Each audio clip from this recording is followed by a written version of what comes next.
Olá, olá! Seja bem-vindo a mais um episódio do Go Talks, o seu podcast para se manter atualizado em tudo que tem de mais moderno no mundo de tecnologia, engenharia e facility management.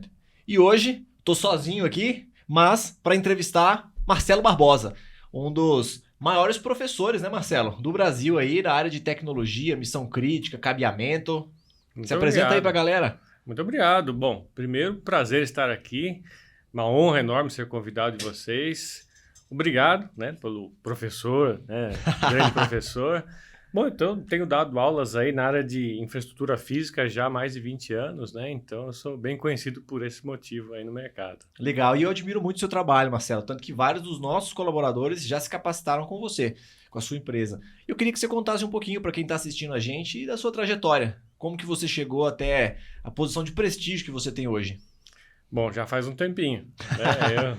Eu entrei na faculdade em 1985. 85? 85. Eu nasci em 90. Pois é, tem um gapzinho aí, né?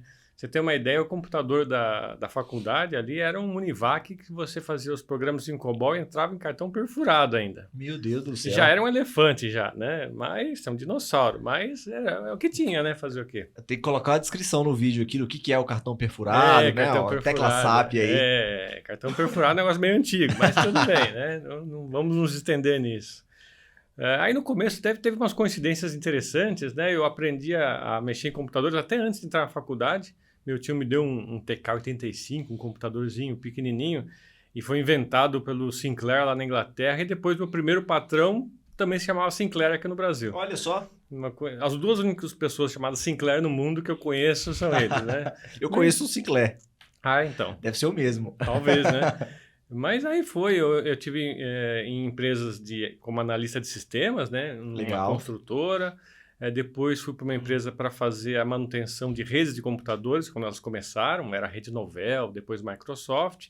Começamos com instalação de cabeamento, e aí já em 2000, 2001 entrei na área de projetos. Aí eu abandonei a instalação e comecei em projetos e dar aulas, né? Em 2001 já comecei a dar cursos. 2001. Convidado por um fabricante na área de conectividade, comecei a dar cursos oficiais deles aqui no Brasil, e mais alguns anos depois a gente expandiu a empresa para fazer projetos. Legal. E aí fomos vindo com projetos, e de uns 4, 5 anos para cá eu resolvi me dedicar mais à parte de serviços de treinamento, consultoria e auditoria. Legal. Sempre nessa área de infraestrutura física, tanto o cabeamento quanto a infraestrutura de data centers. Legal. Até já pegando o gancho em cima disso que você falou, de infraestrutura, cabeamento, eu acho que seria bacana a gente começar dando uma balizada no conhecimento. Perfeito. Quero te fazer algumas perguntas aqui de alguns tipos específicos de cabo. Eu queria que você explicasse para a galera aí do que cada um se trata. Começar pelo mais simples, né? O cabo de alimentação. O que é isso? O cabo de alimentação, na verdade, é um cabo elétrico, né? Que vai trazer alimentação elétrica para o equipamento. Seja um servidor, um computador, um storage, um switch, é um cabo elétrico, basicamente. É o cabo que você liga na tomada para acionar um relógio, um barbeador, qualquer coisa do tipo. Isso, exatamente. Isso, genericamente falando, é o cabo de alimentação. Cabo de rede. Aí sim a gente começa a enveredar para uma coisa interessante. Porque cabo de rede pode ser muitas coisas. Mas o objetivo dele é trazer os sinais de dados para o equipamento. Tá bom. Então, esses sinais podem vir por via metálica, um cabo de par trançado, um cabo coaxial, ou via de fibra ótica. Mas o que ele está dizendo que não é Wi-Fi, não é sem fio, é via cabo. Então o cabo de rede, ele trafega dados. Por exemplo, o cabo que a gente conecta no computador para ligar ele na internet. Isso, que tem aquele conectorzinho RJ45 na ponta, por exemplo, é um cabo de rede. Legal. Pode falar. De preferência que venha montado de fábrica, né? Os conectores para ficar com uma qualidade boa. Legal. Você falou aí, dentro dessa categoria de cabo de rede, você falou de cabo par trançado, coaxial. Qual que é a diferença dos dois? Os dois são metálicos. Só que o meio que a maneira que a transmissão se dá, no par trançado é de um jeito, a transmissão é balanceada em pares de fios torcidos. Dentro do cabo? Dentro do cabo eu tenho várias vias em pares que são trançados, são torcidos para evitar interferência, para diminuir a interferência. Já no coaxial, você tem vias internas por onde vai o sinal e uma capa interna blindada que vai também reduzir interferência, mas a transmissão não é balanceada. Essa é a principal diferença. E fibra ótica? A fibra ótica vai transmitir dados na forma de luz. De luz. De luz. Os cabos de par metálico, como par trançado e coaxial, é sempre impulsos elétricos. Tá. Já na fibra ótica são impulsos luminosos. Basicamente, a evolução do sinal de fumaça. Né? Tem fumaça, não tem fumaça, Legal. era antigo. Depois, código Morse, sinalzinho bip-bip. Agora, na fibra ótica, acende a luzinha, apaga a luzinha. Basicamente, é isso que trafega na fibra ótica. Por ser luz, pode-se deduzir que o tráfego é mais rápido ou não do que um cabo convencional? Não é porque a luz em si, né? Mas a luz permite que eu module mais rapidamente. Porque eu pisco a luz lá dentro. Legal. Eu consigo piscar a luz muito, muito rápido, bilhões de vezes por segundo. Isso me dá velocidades maiores do que um sinal elétrico num cabo. Também para tráfego de dados. Também para tráfego de dados. Legal. E o cabeamento blindado? Só quero fazer um parênteses. Existe fibra ótica para arquitetura para fazer decoração. Né? Vai luz também visível, mas o motivo é decoração. A gente está falando do cabo, né, de rede, né? Sim, que sim. é infraestrutura. É bom parênteses aí. Mas existe, né? Legal. E o cabeamento blindado? Qualquer um desses pode ser blindado? É um tipo específico? Não, blindado é só metálico. Tá. O que é a blindagem? É uma maneira de você evitar interferência eletromagnética. O cabo de fibra ótica não sofre interferência, é um meio dielétrico. Então, eu posso até, teoricamente, colocar um cabo de fibra ótica do lado de um cabo elétrico de alta potência, do lado de motores, e não vai ter interferência. Que legal. Já o cabo metálico, não. Ele pode sofrer interferência e pode emitir interferência para o meio, para outros equipamentos. Então, a blindagem tem essa função de reduzir essa interferência entre o cabo metálico e o meio. Mas tem uma coisa interessante, as pessoas confundem, porque às vezes eles veem um cabo de fibra ótica com partes metálicas também e acham que aquilo é uma blindagem. Do lado de fora, né? Do lado de fora. Ou abaixo da capa mesmo, mas uma capa metálica. Isso não é uma blindagem, é uma armadura. Para que o cabo tenha uma resistência mecânica maior. Uma rigidez maior, né? Isso. Às vezes, depende de onde você vai colocar esse cabo, você precisa dessa rigidez maior ou até mesmo é uma capa anti-roedor. Porque Legal. O rato adora roer fibra. Impressionante, né? Não sei porquê, tem um gosto especial ali que ele vai e rói a fibra. Então, essa capa metálica que tem muitas vezes é para evitar o rato. Isso não é uma blindagem, isso daí é uma proteção mecânica. E essa blindagem já vem de fábrica, você já compra o cabo sendo blindado ou não blindado. Exatamente. Tá. Exatamente. E dentro dos cabos de rede, a gente vê muito aí, cabo Cat5, Cat6, tem algumas classificações E também, né? 5E. Isso. O que é esse emaranhado de letras, de números aí na classificação de cabos de rede? Certo. Bom, tem a explicação simples, para quem é mais leiga, a explicação um pouco mais complexa. Legal, dá uma misturada aí nas duas. Vamos começar pela simples, né? Eu quero transmitir dados pelos cabos de rede, numa certa velocidade. Tá. Se a gente fizer uma analogia com uma rede hidráulica, se eu quero transmitir mais água, eu faço o quê com a tubulação? Aumenta a bitola. Aumento a bitola. Então, um duto de 2 polegadas vai permitir um fluxo maior do que 1 polegada. Para cabo de rede é a mesma coisa. A categoria 5, 6, 6, 7, 8 significa maior capacidade de transmissão de dados. Como se fosse a bitola hidráulica. Não é a mesma coisa, né? A técnica é outra, mas a ideia é essa. E da mesma maneira, e na rede hidráulica, se eu quero ter um fluxo bom de água, né? Não adianta ter só a tubulação naquela, por exemplo, 2 polegadas. Numa curva que eu colocar tem que ser 2 polegadas. O que acontece se eu tenho um duto de 2 polegadas e uma curva de meia polegada? Vai parar a água ali. Né? Mesma coisa no cabeamento. Eu tenho a categoria dos cabos, categoria dos conectores, tudo que é categoria de componentes tem que ser a mesma para permitir um fluxo de informações na velocidade que eu quero. Então eu não poderia, por exemplo, ter um cabeamento numa categoria X e um conector numa categoria Y. Inferior. Não faria o menor sentido. Inferior. Não tem sentido. A gente vai acabar balizando pelo menor. Legal. Se eu misturo duas categorias, a menor é a mesma coisa que a água, né? Se eu tenho duto de 2 polegadas e curva de meia, o fluxo vai ser de acordo com o de meia polegada, não de 2 polegadas. Legal. Hoje, qual que é a categoria mais alta que a gente encontra no mercado? Bom, a menor prática é 5E e 5E. A mais alta é 8. Mas 8 é muito difícil de encontrar. Cat 8? Cat 8. Caramba. E aí, então, quanto maior o número, maior a vazão, maior a velocidade do tráfego de dados. Essa é a ideia. E o E tem alguma especificação? 5 ou 5E, por exemplo? 6 ou 6E? Tem diferença. Esse Ezinho é só um upgrade? É um upgrade. Né? O E significa enhanced. Tá. Significa melhorado. A categoria 5 original, de 1990 e alguma coisa, era para trafegar até 100 megabits. 100 megabits, 100 megabits no por 5. segundo, era a categoria 5. Por Legal. quê? Nessa época, a Ethernet usava um par só para mandar num sentido, um par para mandar no outro sentido. Par metálico. Par metálico. Tá. Então, os testes que eram feitos eram para isso, né? Aí quiseram inventar o Gigabit Ethernet. Para fazer isso, teve que mexer em algumas coisas na transmissão, entre elas transmitindo os 4 pares ao mesmo tempo e nos 2 sentidos. Então, para isso, teve que se fazer um cabo que estava mais sujeito a ruídos internos do que o 5. Então, a frequência de transmissão do 5 e do 5E é a mesma, mas o 5E permite o tráfego nos 4 pares. Legal. Então, por isso que não é um novo número, é um 5 Enhanced. Ambos são para 100 MHz, só que o 5E permite o tráfego simultâneo nos 4 pares, que é o que o Gigabit exige. Legal. Então, hoje, para um projeto, por exemplo, de uma indústria, de um prédio novo, não necessariamente a gente precisa de instalar a maior categoria. Eu preciso de entender, dimensionar qual que é a necessidade daquele cliente. É isso mesmo? Perfeito. Eu tenho que saber a necessidade atual e futura também, né?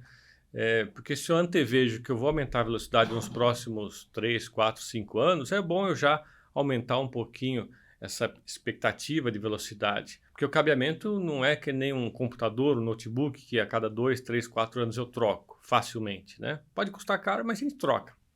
O cabeamento está embutido embaixo de piso, dentro de parede, então ele tem que durar pelo menos 10 anos. Legal. Ou seja, umas 3 gerações de equipamentos. Vai saber que velocidade vai vir daqui a 8, 9 anos o equipamento. Então você já planeja uma velocidade um pouco maior.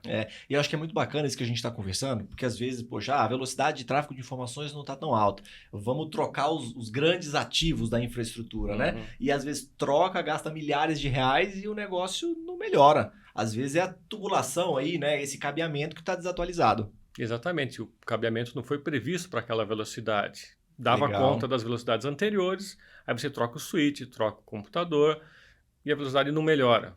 Por quê? Porque o meio físico não dá conta. Né? Legal, legal. Marcelo, eu acho que para quem está assistindo e ouvindo a gente e ainda não pegou um papel e uma caneta para anotar, já está atrasado, né? Então corram aí para pegar, que eu acho que já deu para perceber que tem bastante conteúdo aí para a gente discutir hoje.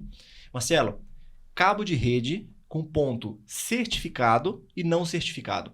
Qual que é a diferença? Qual que é a vantagem de se certificar? Muda alguma coisa na velocidade? Fala um pouquinho sobre isso. Boa pergunta. Porque a gente falou das categorias, né? 5E, 6 e as outras. A gente falou que as categorias servem não só para os cabos, mas para os conectores também. Legal. Mas será que alguém montou direitinho isso? Será que a gente comprou certo? Será que alguém não entregou errado uma categoria? Será que a pessoa que está montando corretamente? Será que está respeitando as regras de montagem de tudo isso? Como a gente vai ter certeza? Fazendo o teste. E mais do que fazendo o teste é certificando. E qual a diferença, né? Testar e certificar. Quando eu testo, eu simplesmente ponho um equipamento que vai me dar um resultado e eu vou olhar o resultado e falar, tá bom ou não tá bom. A certificação ele vai testar e o próprio equipamento vai comparar com uma norma. A norma que define qual vai ser a expectativa do resultado do teste, do desempenho. E aí o equipamento é que vai comparar e dizer, tá bom de acordo com a norma ou não tá. Então, quando eu certifico, eu que sou o cliente, vamos dizer assim, da instalação, vou ter certeza que foi instalado aquilo que eu pedi, na categoria que eu pedi, e que as aplicações que eu vou utilizar, seja 100 megabits, 1 gigabit, 10 gigabits por segundo, vão rodar naquele cabeamento porque ele foi feito para isso. E às vezes também, o cabeamento ele é fornecido por um fabricante único e ele muitas vezes oferece uma garantia estendida. E para dar essa garantia estendida, que pode ser 10, 15, 20 anos, ele vai requerer essa certificação. Porque ele não vai dar a garantia no escuro. Ele tem que saber se o que foi feito com o material dele, mas com a mão de obra especializada. Essa norma é brasileira? Tem normas brasileiras de cabeamento também, que são inspiradas nas normas da ISO. Internacionais. Legal. Então, a certificação do ponto de rede avalia se foi instalado tudo que você comprou, se cabo, conexão, se está tudo ali adequado a essa velocidade do que você previu e também se a instalação foi bem feita. É isso? Perfeito. É material e mão de obra. Material e mão de obra. É diferente de uma televisão que você tira da caixa, coloca, funciona ou não funciona de acordo com a qualidade somente do equipamento. Mas o cabeamento sofre uma instalação. Você passa por um duto, você pode de repente puxar demais o cabo, curvar. na hora de montar um conector você não faz corretamente, distância demais os pares, enfim, muita coisa pode dar errado. Então, na certificação você tem certeza que está certo. Legal, até porque, até uma dúvida que talvez muita gente tenha, assim, no cabeamento de rede. Eu imaginei que eu ia precisar de 10 metros, aí comprei um cabo de 8. Dá para fazer uma emendazinha ali de mais 2 metros? Não dá? Como é que é isso? No cabo de par trançado não deve ter emendas, Tá. né? Porque a emenda é um ponto potencial de problemas, né? De atenuação, de ruído. Então, todas as conexões do cabo têm que ser naqueles conectores já vindos de fábrica, como o RJ45, que vem no pet cord, ou a tomada, que é a fêmea, que você monta em campo. Mas tem os lugares certinhos para você fazer isso. É no rack, na mesa do usuário, né? Tem os lugares corretos. A emenda que não foi planejada, não usa o material correto, vai dar problema. Essa emenda que você está falando é do par metálico, né? Isso. Mas para fibra daria para fazer essa emenda? Para a fibra já é possível porque a máquina de fusão, ela, hoje em dia, né, que é muito boa máquina, ela faz uma emenda que quase que não aparece, né? Então, é claro que tem que medir depois para ver se foi feito corretamente, mas não tem muito problema. Desde que eu limite, claro, a quantidade de emendas. Vou colocar 10, 15 emendas aí num trecho pequeno que não pode, né? Legal. Esse equipamento que faz a validação do ponto, que faz a certificação, também precisa estar sempre calibrado, né? Eu acho que essa é uma observação válida de ser dada. Sim, sim. O equipamento, ele tem uma garantia, claro, né? Mas a cada ano, geralmente, tem que se mandar para a fábrica, para um laboratório autorizado, porque assim como qualquer equipamento de precisão, com o tempo ele pode mudar os parâmetros, né? Então, eu tenho que calibrar anualmente. E essa data fica dentro do equipamento armazenada. O cliente final pode exigir que no relatório esteja essa data ou até mesmo exigir um certificado de que esteja calibrado para saber que aquele teste realmente está bem preciso. Não só pode, como deve, né? Exigir um certificado como este de calibração. Sim. E mais do que isso, até muitas empresas, geralmente as que têm um parque instalado grande, de missão crítica, eles vão exigir não apenas o equipamento calibrado, mas que a mão de obra, o pessoal que vai operar esse equipamento, tenha um treinamento válido. Legal. Treinamento autorizado pelo fabricante. Legal, legal. E o par trançado também é dividido em categorias, não é? Quais são essas principais categorias? Você quer dizer da fibra ótica? Não, do par trançado mesmo, do cabo de rede. Tá. São as categorias que a gente comentou. 5E, 6... São essas as categorias do par trançado. Posso comentar todas as que tem hoje. A mínima hoje prática é 5E. Tá. As antigas, de 5 para baixo, já não se fabrica mais. Então, o que tem na prática é 5E, 6, 6A, 7, 7A e 8. Tá, então essas são as categorias para cabeamento de rede, incluindo o par trançado. Isso. Legal. Cabos de par trançado. Tá, essas de par categorias trançado. são só de par trançado. Legal, legal. Porque na fibra a gente separa diferente, né? Multimodo, monomodo. Como é que é isso? Qual que é a diferença? Isso. Como é luz, é outro mundo. Tá. Né? Então, de cara, a gente pode dividir em dois grandes grupos. Multimodo e monomodo. Legal. O que muda aí? O tamanho do núcleo. É Tá. o diâmetrozinho. É o tamanho daquela tubulação que a gente falou de água, sabe? Só que é muito mais fino, né? Tá.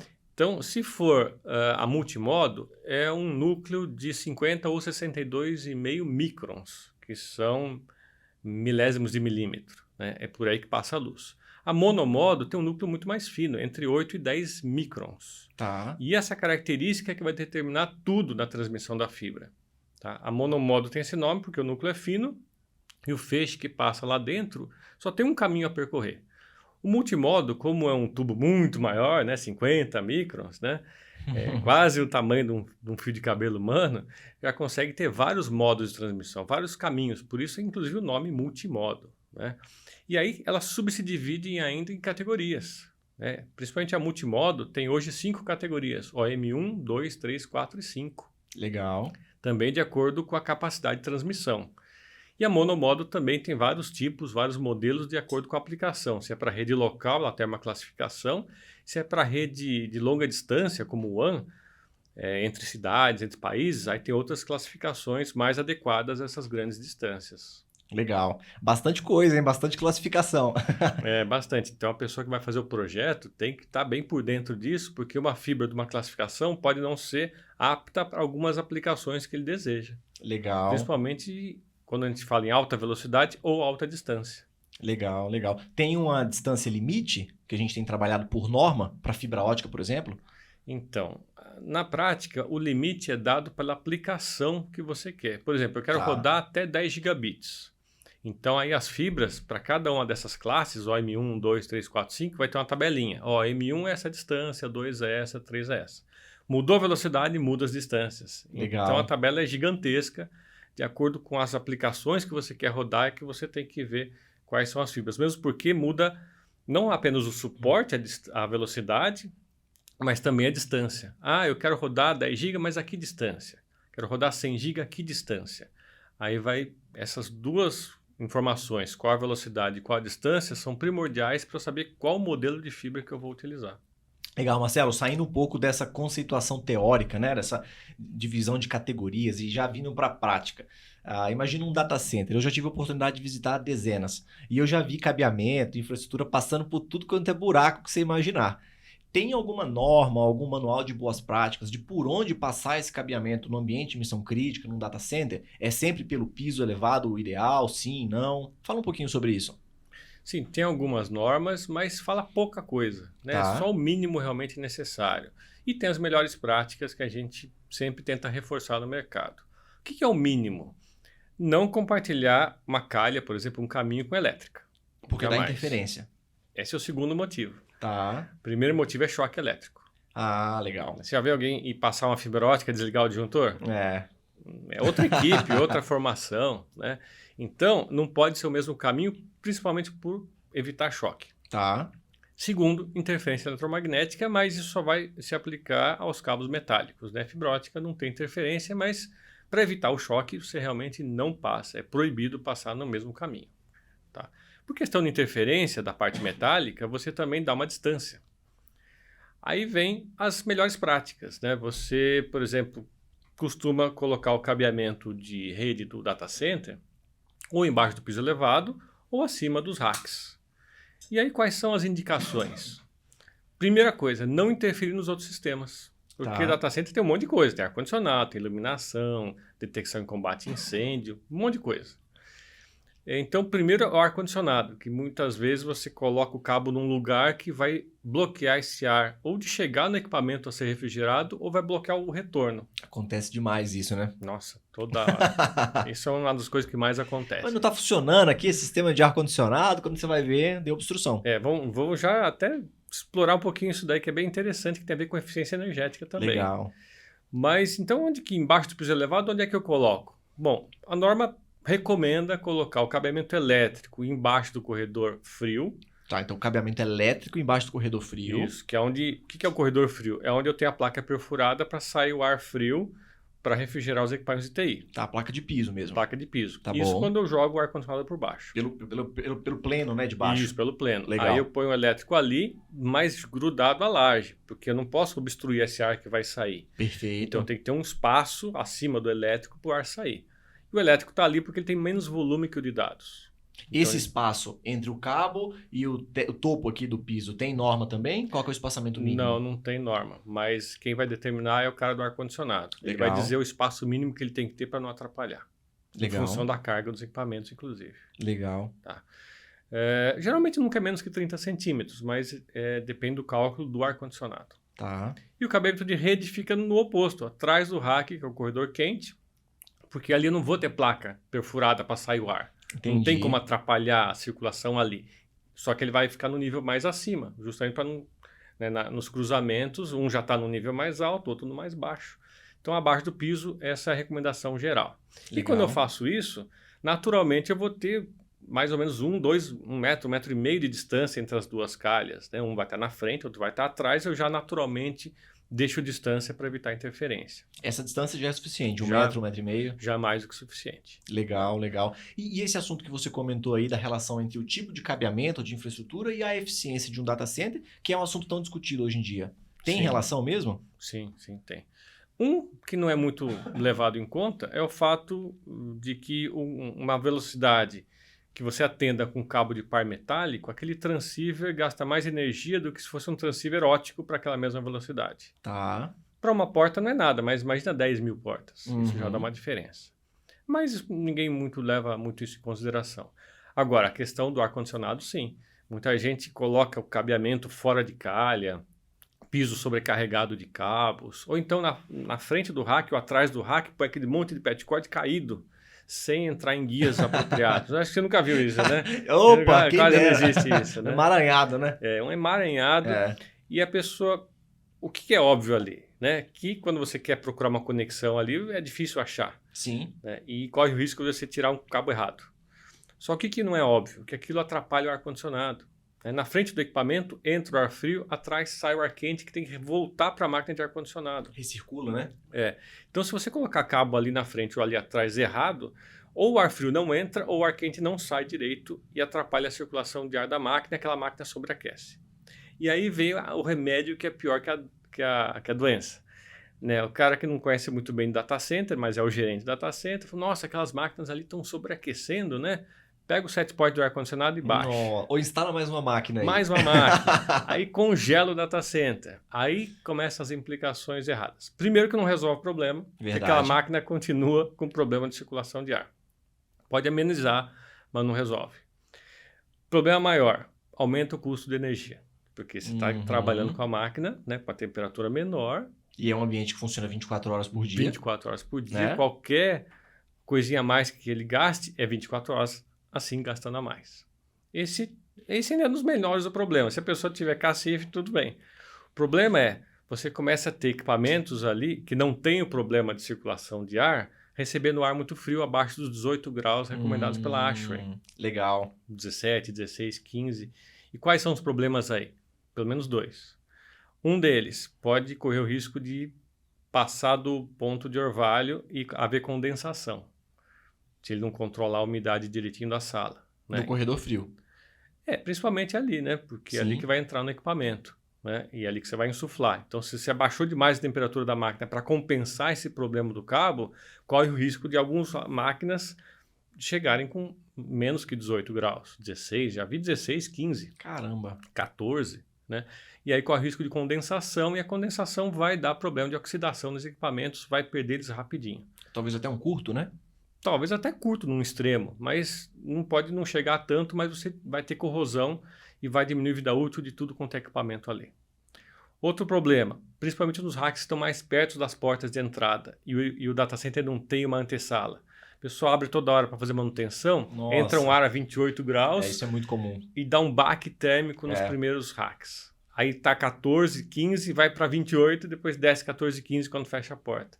E essa dilatação... Fadiga térmica, né? Nossa, vai acabar com os equipamentos também. Então tem tudo isso. Esse tema é muito interessante, porque eu já tive a oportunidade de visitar alguns locais mais antigos, que estavam com dificuldade de gestão. 70% do cabeamento que está passado embaixo do piso elevado, o pessoal não sabe nem para que serve. Tá lá, foi de alguma obra do passado. Então vale a pena investir um tempo em dar uma penteada no rack, em organizar e identificar esse cabeamento, né? E aí você comentou de cabeamento do data center, tem a questão dos downtimes, né? Que é o tempo de interrupção. Quando você vê as estatísticas, você vê que a maior parte das vezes é motivo de energia. Né? O UPS que deu falha, alguma coisa assim. Mas quando você vai ver o custo de cada falha, os custos maiores estão relacionados a problemas de TI, não elétricos. Né? É menos frequente o problema de TI, mas quando acontece é o que realmente gera um custo maior. E eu vi recentemente estatísticas do Uptime Institute mostrando que entre 2020 e 2021, a lista dos maiores downtimes em data centers internacionais, os 2 topos foram causados por cabo. Nossa. O primeiro foi um cabo submarino lá na região do Mar Vermelho, lá na Europa, que deixou dezenas de milhões de pessoas sem internet. Caramba. Porque foi rompido um cabo submarino. E o segundo era de uma operadora alemã, que também teve problema no cabeamento, aí não fala se é interno ou externo, problema no cabeamento que se rompeu, e aí a plataforma de mensagens e comunicação de emergência ficou fora do ar. Então, quer dizer, não é energia, né? Energia é o mais frequente, mas quando há um problema de cabeamento, problema de TI, costuma ser bem pior. Até porque, assim, me corrija se eu estiver errado, a gente até consegue ter redundância no ar-condicionado, redundância no no-break, no gerador, mas a gente não tem costume de fazer redundância de cabeamento, né? Pode não ter o costume, mas as normas que tratam disso, elas vão falar também. Se você tem uma redundância do ar-condicionado, da elétrica, vão fazer algo semelhante no cabeamento. Legal. Não deveria se fazer assim. Aí tem que se analisar cada caso para ver qual é a redundância correta. Mas, no mínimo, os cabos de backbone deveriam ser redundantes a partir de um Tier 2 ou Tier 3. Né? Legal, você falou aí dessas certificações Tier, desses níveis. Acho que seria bacana explicar para quem está participando aqui desse podcast o que é a certificação Tier, quem que acredita isso, né? Quem que dá o selo e quais são os níveis dessa certificação. Uhum. Esses níveis de data center geralmente são com relação à redundância, embora tenha outros também, né? Em relação à operação, eficiência energética, etc. Mas acho que o mais conhecido é o Tier, né? Perfeito. E aí tem que basear sempre num padrão ou numa norma. Legal. E tem diferentes no mercado, não tem uma só. Então tem um padrão criado pelo Uptime Institute, que foi quem primeiro fez isso, que é justamente daí que vem o nome de Tier, Tier 1, 2, 3 e 4. Aí tem os padrões da norma TIA 942 e de outras, né? Só para citar duas, né? Todos eles geralmente são 4 níveis. Nível é um nome genérico para não dizer que é Tier, que é de um, que é Tier de outro. Vamos chamar de 4 níveis, né? Legal. Eles têm diferenças entre eles. Um Tier 2 de uma norma não é exatamente igual a um Tier 2 da outra norma. Mas a gente pode dar uma filosofia geral que é semelhante em todos eles, não importa a norma. O Tier 1 não tem redundância. O Tier 2... Em nenhum sistema. Em nenhum sistema. Tá. Mas ele tem que ter os equipamentos mínimos necessários para dar o suporte ao data center. Não é qualquer data center que é Tier 1. Legal. E quais são esses equipamentos mínimos para garantir que pelo menos Tier 1 o data center seja? Eu tenho que ter gerador. Tá. Para caso a concessionária elétrica dê um problema, eu tenho que ter o gerador. Eu tenho que ter sistema de ar-condicionado suficiente para todos os equipamentos ali e no break. Tá. Quer dizer, gerador, UPS, né, que é o nome correto. Legal. Esse ar-condicionado é não necessariamente precisa ser de precisão, ou não? Tem que ser? Não, geralmente as normas não exigem isso, mas ele tem que estar corretamente dimensionado e com a manutenção correta para dar suporte aos equipamentos. Tá, esse é o Tier 1. E o 2? O 2, esses equipamentos que a gente falou, tem que ser redundantes. Uhum. No mínimo N+1. UPS, gerador, ar-condicionado tem que ter redundância. Mas não é uma redundância em tudo, são nesses equipamentos.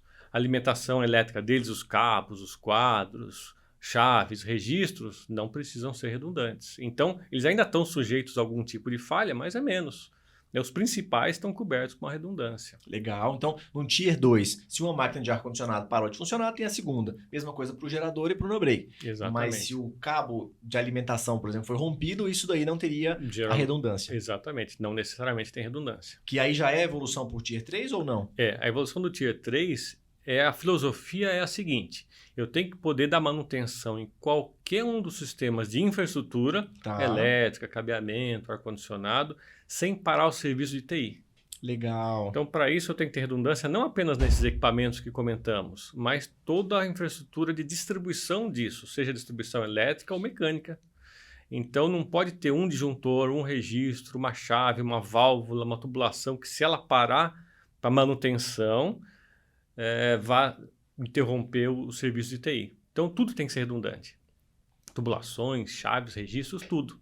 Legal. Isso no Tier 3. Tier 3. Agora tem o Tier 4.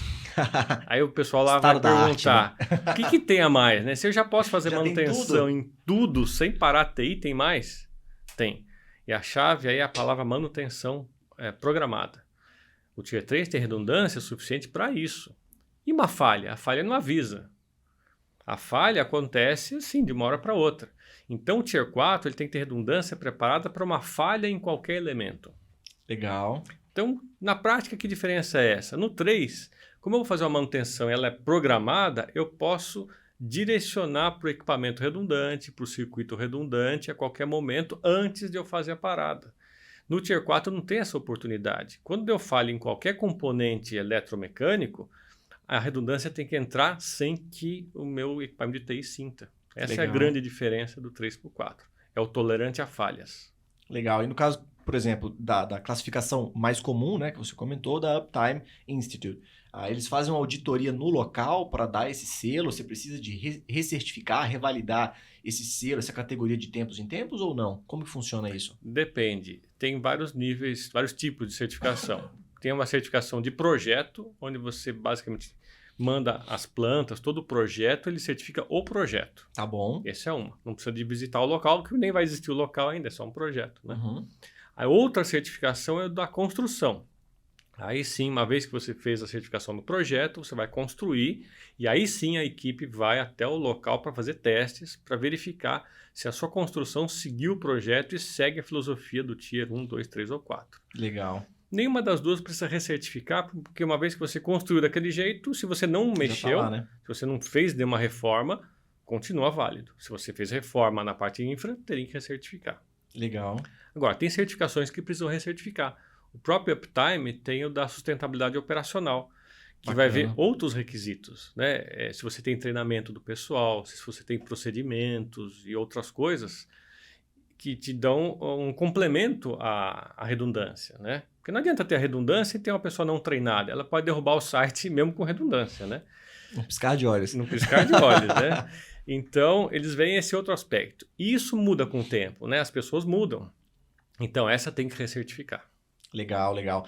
Marcelo, um dos sinistros possíveis e que acontece até com uma certa frequência aí em data centers, talvez mal manutenidos, mal instalados, é a parte de incêndio. Né? Um superaquecimento, uma chama, uma fumaça. Tem alguma classificação específica para cabeamento anti-chama ou resistente a fogo? Como que funciona isso para o cabeamento? Tem sim. Primeira coisa, o cabo que usa fora, né, na rua, é um e o cabo que usa dentro é outro. Tá. O cabo que usa na rua, ele é inflamável. Ele tem que ser resistente às intempéries. Legal. Até tem uma norma nacional, inclusive, que fala que o cabo da rua, quando entra numa edificação, é no máximo 15 metros, justamente para evitar que ele propague fogo dentro do edifício. Entendi. Agora, os cabos que você vai dentro do edifício, aí sim eles têm que ter uma classificação. Tem algumas letrinhas que a gente não vai nem entrar ao caso, mas no mínimo ele tem que ser retardante à chama. Se colocar fogo nele, ele não vai incendiar sozinho, porque ele não carrega energia elétrica, né? Mas se tiver um incêndio aqui, se colocar fogo nele, você tirar a chama, ele para. E ele não vai ser um pavio. Então esse é o mínimo que tem que ter no cabo interno. Legal. Agora, dependendo do ambiente, tem que ter classificações maiores. Por exemplo, vou colocar no shaft. O shaft está na vertical, e na vertical é mais fácil o fogo subir. Então, tem um teste extra, e aí os cabos classificados como riser, eles atendem esse teste extra. Legal. Se eu colocar o cabeamento onde tem grande afluência de público, ele não pode já emitir muita fumaça quando ele está pegando fogo. E nem a fumaça tem que ser tóxica. Uhum. Então, é a classificação LSZH, baixa toxicidade, né, baixa emissão de fumaça, sem halogênios. E tem o cabo plenum, que é uma classificação americana, que é para quando você coloca justamente o cabo em ambientes plenums, onde você insufla um ar ou você retorna o ar-condicionado e nem o cabeamento nem o ar estão dutados, eles estão naquele ambiente. Então, se ali gerar fumaça, vai espalhar pelo ambiente muito rápido. É a classificação plenum. Tem bastante coisa, hein? E muitas particularidades aí para o projeto de um data center. Sim. Marcelo, e ainda dentro desse assunto de incêndio, chamas, fumaça, qual que é a importância da estanqueidade? Melhor, o que é a estanqueidade de um data center, qual que é a importância? E fala um pouquinho também sobre os fire stop. Perfeito. É muito interessante porque quando você monta uma sala de computadores de um data center, você quer essa estanqueidade, ou seja, o ar que está lá dentro não sai, nem o de fora entrar. Legal. Pelas frestas, né? Por que isso é importante? Para vários motivos. Um deles é o ar-condicionado. Né? Você perde a eficiência do ar-condicionado se você perde o ar frio ou se entra ar quente por um buraco. E é muito comum o pessoal faz uma sala toda bonita, com porta corta-fogo e tal, e aí faz um buracão para passar cabo e fica o buracão lá. Aberto. E ali vai entrar tudo. Tem a questão do incêndio. Se começar um incêndio num outro ambiente, pode entrar fogo e fumaça por aquele buraco e aí contaminar, quer dizer, pegar fogo no seu ambiente por causa daquele buraco. Pode entrar água, pode entrar rato, pode entrar contaminantes de todo tipo. Então não é só incêndio, né? É um monte de coisa que pode entrar pelo buraco. Então você vai selar todas as aberturas para entradas de cabos, o que a gente chama de fire stopping, ou selo corta-fogo, que vai evitar que um incêndio no ambiente se alastre para o outro por aquele buraco. Às vezes o pessoal coloca um gesso, alguma coisinha para tampar, mas gesso também não é o correto. Não é o ideal, né? Não é. Ele não resiste a alta temperatura. Vamos para cimento, um concreto ali para fechar o buraco no meio do cabo. Primeiro que você não vai conseguir fazer manutenção para tirar esse cabo e passar outro. E segundo, que ele pode até resistir 1, 2 horas, mas quando pega fogo, o cabo derrete. E aí onde estava o cabo vira buraco.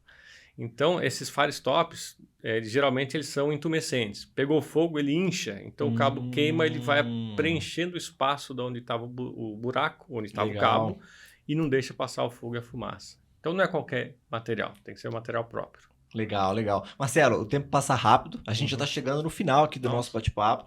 Mas acho que com todos esses anos de experiência que você tem, com todos esses ambientes que você já visitou, data centers, salas cofre, deve ter muita história para contar para os netos, né?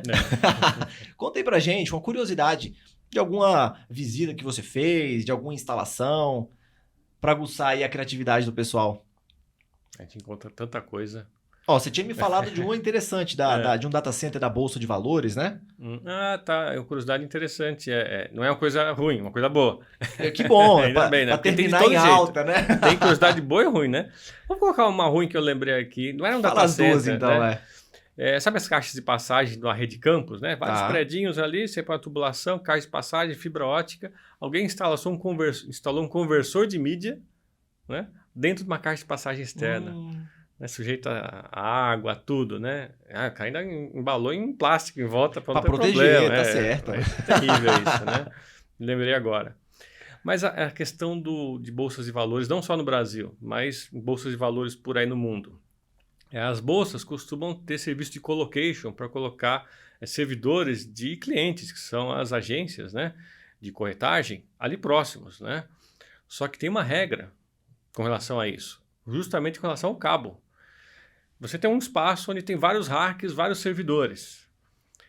O cabo que sai lá da bolsa, dos roteadores da bolsa, até cada rack desses, tem que ter sempre o mesmo comprimento. Não importa se seja o primeiro rack mais próximo ou o último rack, tem que ser o mesmo comprimento. Por que isso, né? Por que tem que ser o mesmo comprimento? Por causa do delay da informação. Eu não posso privilegiar uma agência que está no rack mais próximo, porque a informação chega alguns nanosegundos antes do que outra. Legal. Porque hoje em dia é software que compra e vende ações e tem até o que eles chamam de trading de nanosegundos, né? Em nanosegundos ele decide a compra ou a venda. Então eu não posso ter uma agência recebendo informação um nanosegundo antes da outra. Entendi. E o comprimento do cabo influencia nisso. Caramba, então todos têm que ser o mesmo comprimento. Que legal, que legal. Só uma tecla SAP aí, uma última pergunta. Você falou de colocation. Para quem está nos assistindo e ainda não conhece, não está familiarizado com esse termo, o que é colocation mesmo? Bom, você vai fazer seu website. Você precisa de um servidor web. Né? Legal. Eu não quero colocar em casa. Em casa não tem gerador, não tem no-break, não tem ar-condicionado. O que eu faço? Eu vou levar para um data center profissional que já tem esse espaço com ar-condicionado, gerador, tudo bonitinho, segurança patrimonial, e eu pago o espaço. É um aluguel de um espaço altamente especializado. E ali eu coloco o meu equipamento. Pode ser um servidor ou pode ser dezenas, centenas. Mas basicamente é isso, um colocation é isso. É alguém que tem um data center profissional e que está alugando um espaço de armazenamento ou de processamento ali dentro. Exatamente. Ele tem a estrutura toda, mas ele não tem o equipamento e o software que é do cliente. Legal, legal. Marcelo, queria te agradecer demais por ter aceitado o convite de gravar esse episódio do Go Talks aqui com a gente, mas não só por isso. Você sabe que a gente começou um projeto recente na Orion, né? A gente tem o Go Talks, mas a gente também tem o Go Hub, que é uma universidade corporativa, e você foi o primeiro professor a gravar um curso para o Go Hub, o DC100, né? Que fala de princípios básicos aí de operação, manutenção de data centers, de ambientes de missão crítica, e esse é o momento também para você dar uma vendida no seu jabá. Esse curso você comercializa, né? E tenho certeza que muitas pessoas vão ficar interessadas em aprender aí com o professor Marcelo. Fala um pouquinho como que as pessoas podem te encontrar e como que elas podem se beneficiar desse treinamento.